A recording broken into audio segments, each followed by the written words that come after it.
Okay, Chair, we're streaming live on YouTube, so I'll pass over to you. Thank you very much. Good morning and welcome to East Devon District Council's Virtual Licensing and Enforcement Subcommittee on the 27th of April 2022. I'm the Chair, Councillor Joe Wibley.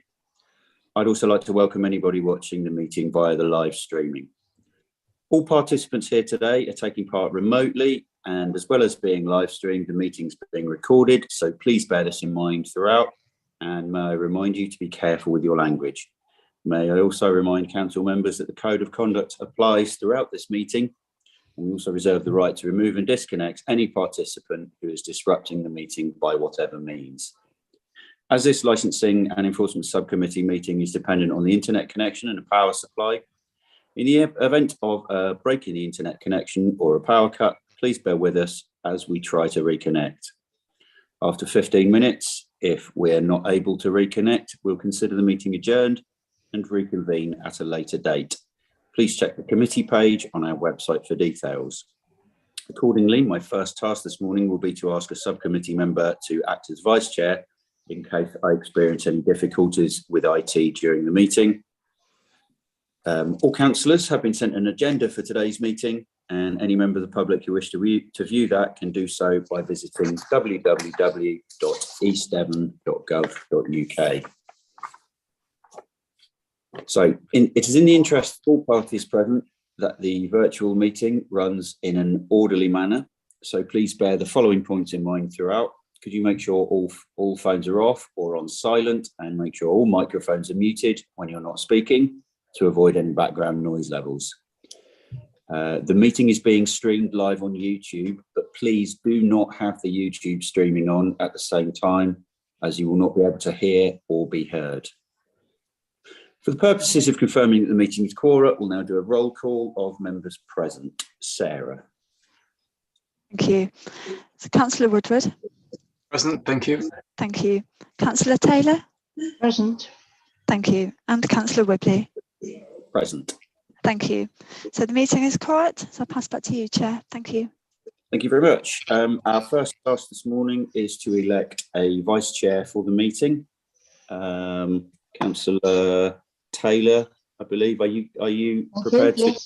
Yes, I'd like to propose Councillor Tony Woodward as vice chairman this morning. Okay, I will second that. Councillor Woodward, are you okay with that? Yep, thank you. Excellent. So Councillor Woodward will be the vice chair for this. Okay, so agenda item 1, minutes of the previous meeting held on the 9th of February 2022 on pages 3 to 5 of the agenda. Do any councillors present have any comments they wish to make? If you could raise an electronic hand if you do, otherwise I'll take it that these minutes are agreed. I see no hands, so those minutes are duly agreed. Agenda item 2 is apologies, and we have none.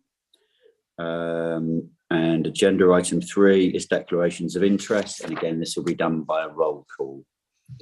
Sarah. Thank you. Councillor Woodward. No interest, thank you. Thank you. Councillor Taylor. So you're on mute, Councillor Taylor.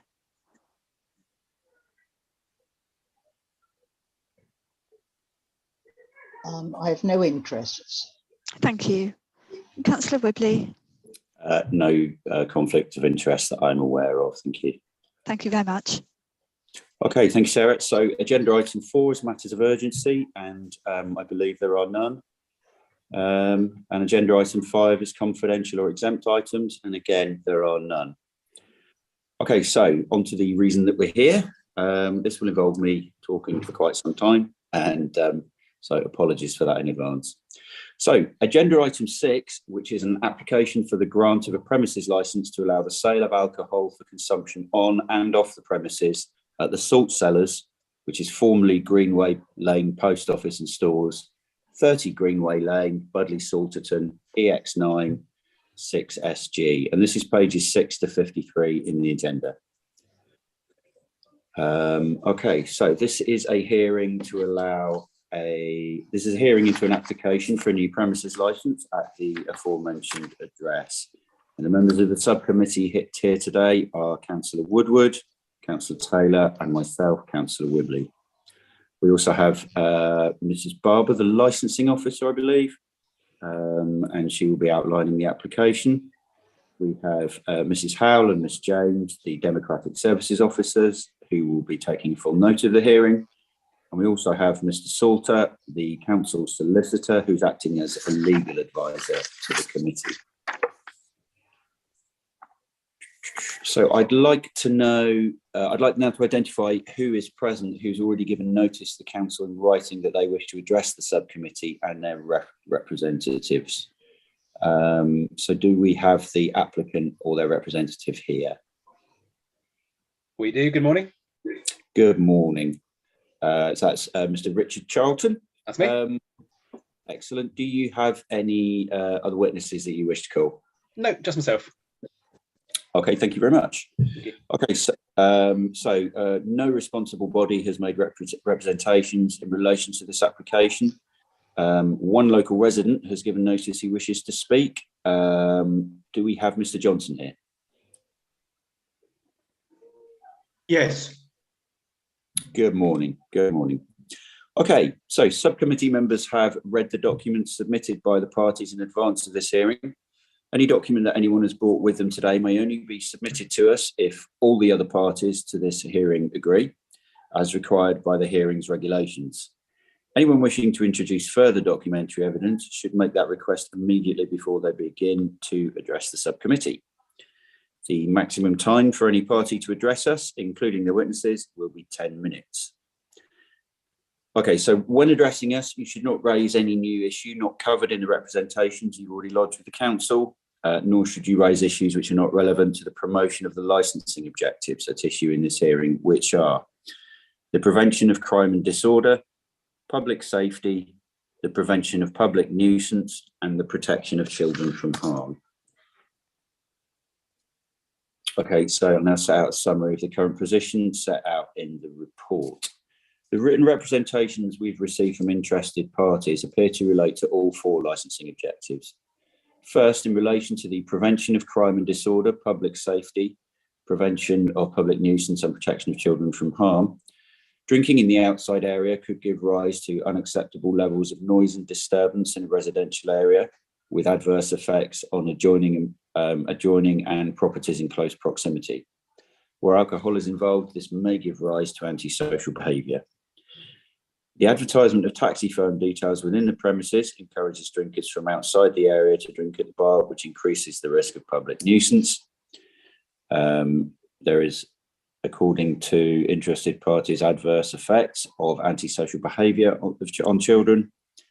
And other comments received include support for a licence that allows the supply of alcohol off the premises.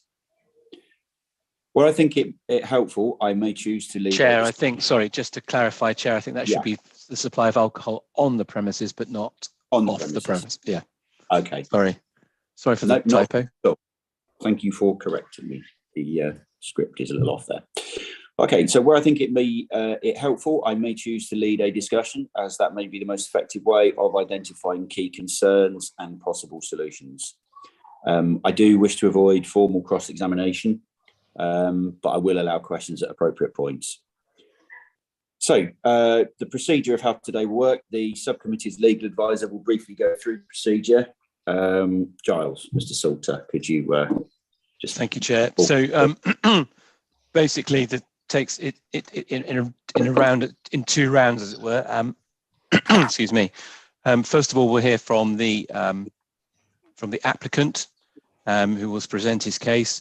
You may then wish to question him from the committee, followed by any questions from the interested party. Once that is concluded, then the interested party can make their representation to you. You may well then have questions again for the interested party, as may the applicant. When that is concluded, you may then wish to extend it to a more open debate, if that is what you so choose. I don't think there have been any updates since the report was published, so we won't need to hear from the licensing officer at this stage, unless you want to ask her anything at this point. But I think we can progress to hearing the applicant's case. Thank you very much. Okay, thanks, Giles. I'll just check with Mrs. Barber, the licensing officer, is there anything that you wish to say that isn't that's an update to the reports that we've got, or are you okay for us to move on? There's no update since the writing of the report, Chair. There was a couple of points that I just wanted to bring to the committee's attention, if that would be okay. That's absolutely fine. So if you wish to do that now, that would be great. Thank you. Lovely, that's great, thank you very much. So as you've already mentioned, the application seeks to license the premises for the sale of alcohol for consumption on and off the premises. So it's important to note that the sale of alcohol is inside the premises only. The area to the front, to the outside of the premises, that is for consumption only. So there is no facility to put a bar on that front area, for example. It is only for consumption of alcohol that has been purchased within the premises itself. Also within the report, if I can just draw your attention to the comments that Mr. Charlton has made in his response to notice of hearing. There's something there that the committee may wish to explore. During the meeting, Mr. Charlton has offered to discuss a couple of amendments that he might be willing to make to the application, and that's something that you might wish to explore. That's in Appendix E of the report. And that's it. Thank you, Chair. Okay, thank you very much. So we'll now hear from the applicant. So you have 10 minutes to speak regarding the application, and you'll get a 30-second warning if you're getting close to the end. Mr. Charlton, if you'd like to speak now, that would be great. Thank you very much. I think most of what I plan to say I put in that written statement, so hopefully you had a chance to review that. And in that, I've tried to categorise concerns, so what was raised by the public and by the locals, and respond accordingly, hopefully putting some minds at ease. But I've got a very brief statement just to read following on from that, if that's okay. Absolutely. So having read and responded to the concerns raised fully in our written statement, I just want to reconfirm that our intention for the licence is to provide alcohol with real focus on quality rather than quantity. We are a deli and cafe, and see the alcohol part of our offering as just an extension to that, introducing people to a range of passionate local producers and new products they won't find elsewhere in Budley, complementing the best food with best drinks. We've taken into account our setting and applied for hours that will not cause late disturbance or nuisance. We're a small venue and intend to be a real asset for the community, as we really believe the local support is going to be the lifeblood of our company as we establish ourselves. Our door is always open, and should any residents wish to speak directly with me, I'll always actively try to accommodate concerns and adapt if possible. Hopefully, following this hearing, you'll have a better understanding of what we're trying to achieve, and I thank you for the opportunity to discuss further. Okay, thank you very much. Thank you. So do we have any questions from members of the committee, first of all, to Mr. Charlton? So either Brent or Tony. Yep. Councillor Woodward, Tony. With the Appendix E and the reference to hours, there's the application, the hours are from 8 to 9:30, 10 through the week, but I think you're suggesting some amendments to that where the hours would be curtailed. And I can see Monday to Thursday, I think it's 8 to 6 p.m. Fridays and Saturdays, 8 a.m. to 9:30, then with the drinking up till 10. But what's the position on Sunday? I can't see what the hours there. Could you just enlighten me on Sundays? Yeah, so from the start, we've got no intention whatsoever to open on a Sunday. Again, we've applied for the hours. That's just to give us the flexibility to not have to apply for temporary event notices.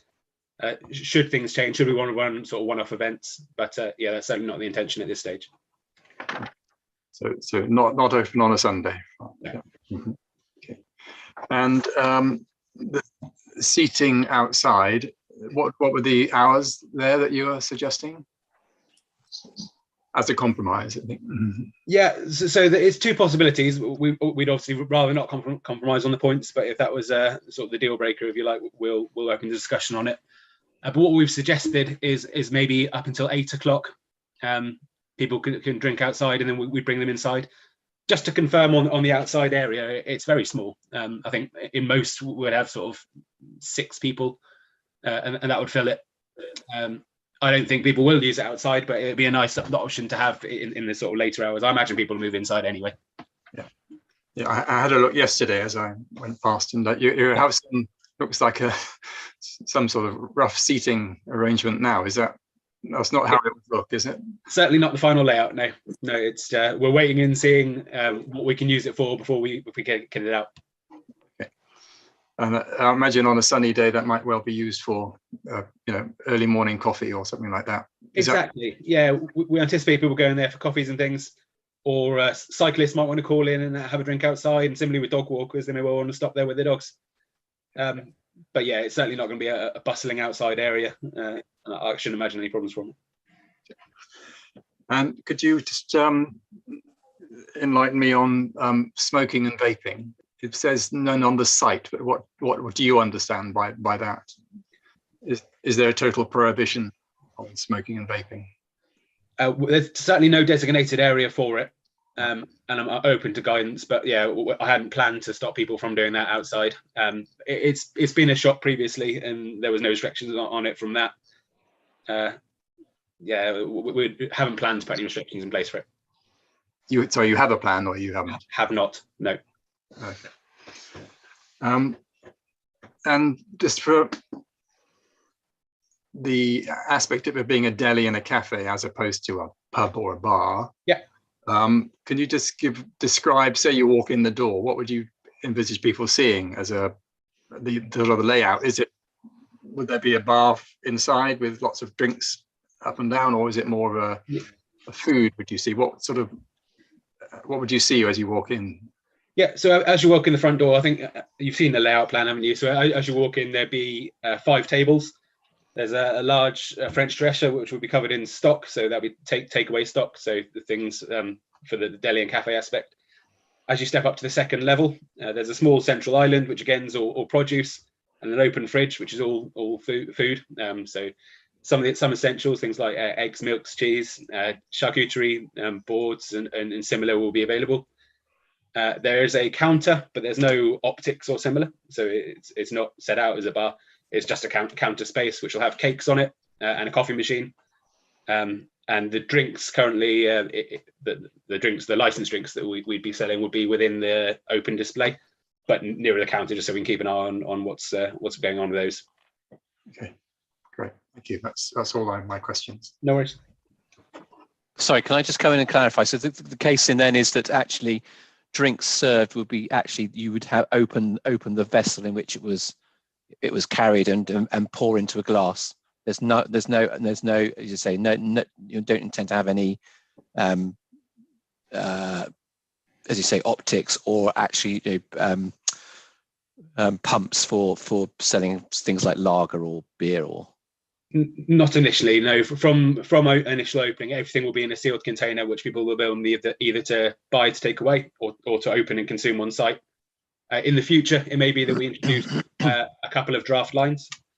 But yeah, there'll never be a full optic display, and it'll always be produce will always be the first thing you see rather than alcohol. Thank you. Okay, thank you very much, Councillor Woodward. And that's answered the one question that I had as well. So, Councillor Taylor, do you have any questions?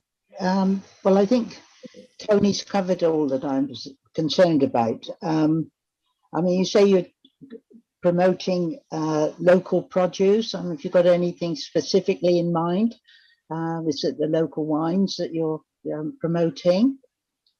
And where are they coming from? We've got Budley wine. So yes, a couple. So Dolwood Vineyard and Lime Bay, two vineyards we'll be trying. But our intention would be to expand the range if we see demand in that. So if we have a couple of wines and we're getting lots of people coming in with it, we will focus on that. Then we'll extend it further. It's always going to be Devon, ideally not beyond sort of Cornwall and Somerset as well. And if we can keep it all producers within that area, I think we'll be doing well. But yes, absolutely, all the drinks we stock will be within those 3 counties. Thank you. Okay, do you have any further questions, Councillor Taylor?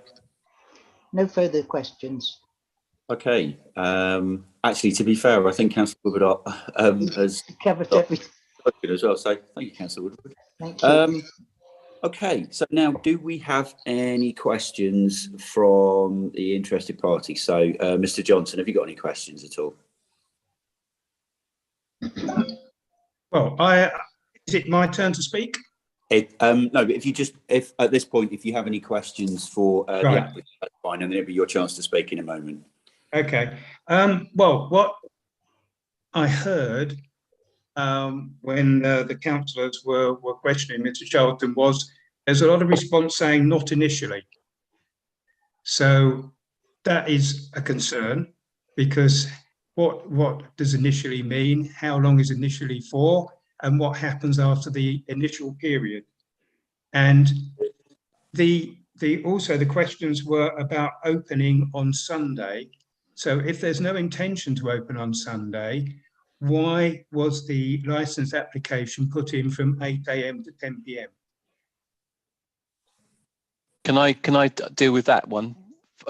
So when you apply for a license, you basically apply for anything and everything you think you might need. It doesn't necessarily mean you have to use it. If you don't apply for it, of course, that means then you have to make a separate application, which causes more cost to the applicant. So the reason why it's couched in such a broad frame is that you try and get everything that you might need. But if you forget something, then you have to make a further application, which leads to further cost and also potential further issues with further hearings. So I think the whole idea is to try and encapsulate anything that you might consider you want to develop your business or develop one's business.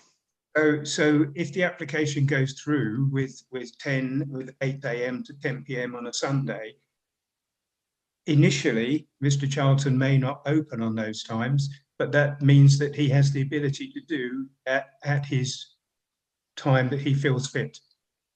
That's correct. What I should also have said, of course, is that if it's not on the license, then either you apply for it, you apply to extend, you apply for an extension of the license, or alternatively, you use what are called temporary event notices. And of course, temporary event notices mean that they apply to one single event. They are limited to a certain number for each premises during the year, and they obviously cost, each one costs a certain amount of money. So the whole idea with the Licensing Act when it was first came in was to allow the licensees to apply for everything they think they might need, so that they had the capacity to use their business as they so choose. Right. I can also say for you at this point that of course, if there are concerns with the way in which the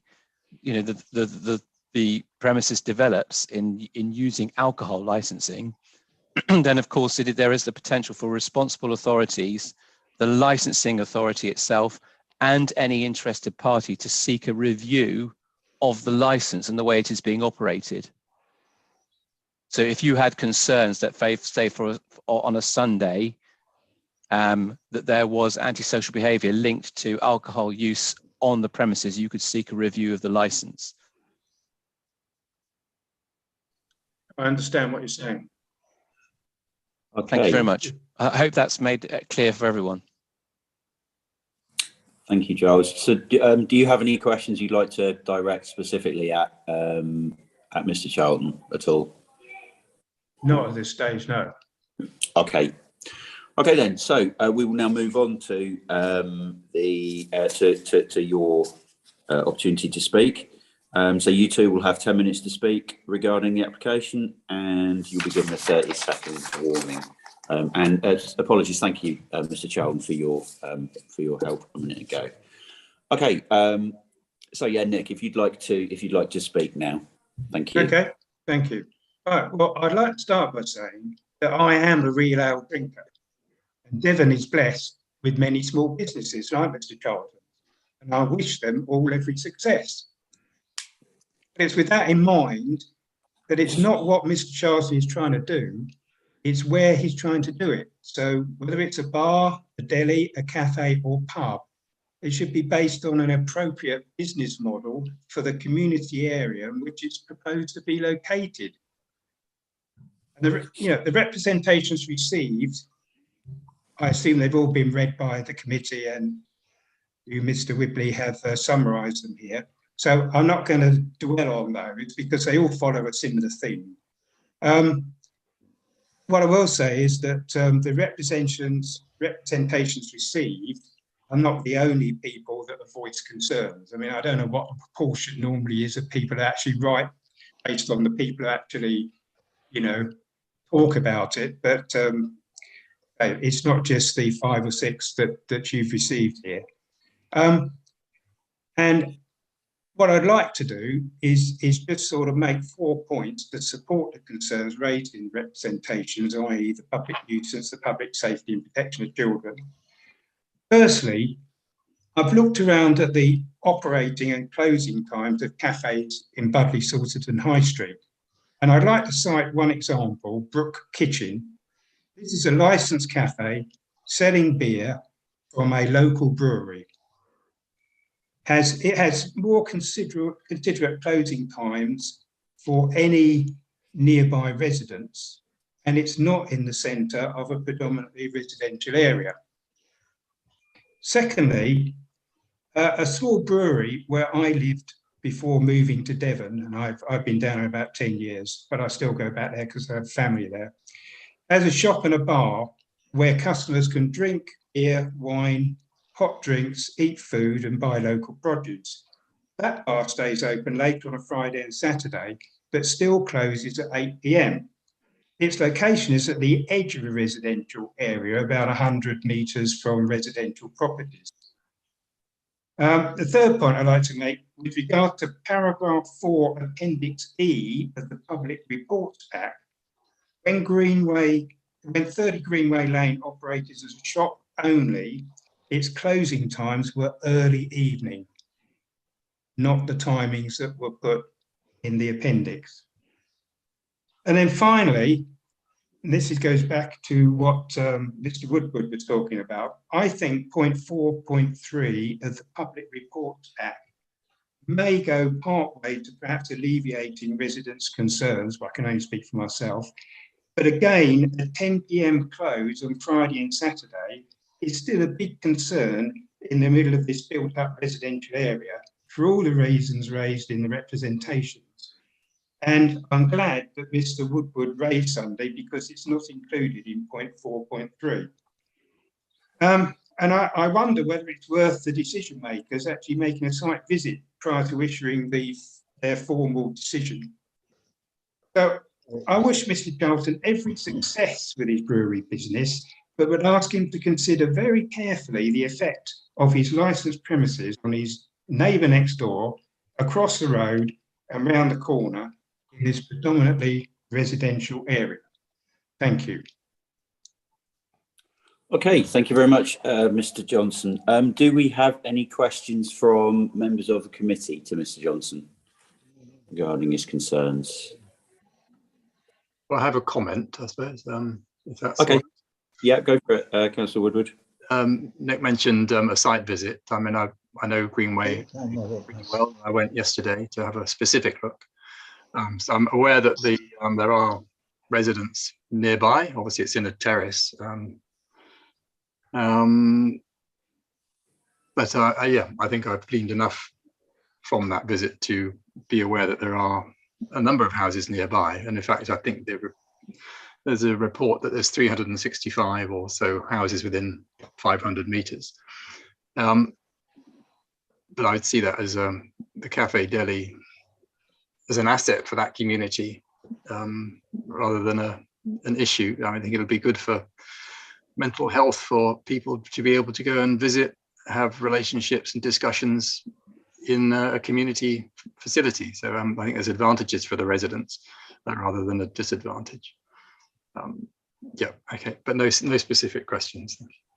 Okay, thank you. Councillor Taylor, do you have any questions? No. Okay, Mr. Charlton, do you have any questions at all, or any comments you'd like to make with regards to Mr. Johnson's point? And no questions as such, just a comment. I know Mr. Johnson mentioned that I'm a brewery owner as well. This is separate from that. The intention is not to have, this is not a tap room. This is a cafe and deli. We will sell a little bit of our product, but it will be part of the full range. This is certainly not a brewery sales space predominantly. This is a cafe and deli independent from it. Okay, thank you, Mr. Charlton. Okay, so at this stage, does anybody have anything else they would like to ask anybody else before we move on to the last part of the meeting? No. Okay, I see no hands. Okay, so I'd like to thank the applicant and the interested parties, and advise you that the subcommittee will notify all parties of its decision within 5 working days. So that brings our meeting to an end, and I'd like to thank everyone, including members of the public watching online, for taking part. However, can I just remind all those present that the sporting officer will confirm when the meeting is no longer being recorded or going live, and until then, your comments will be live to the public. Thank you, everybody.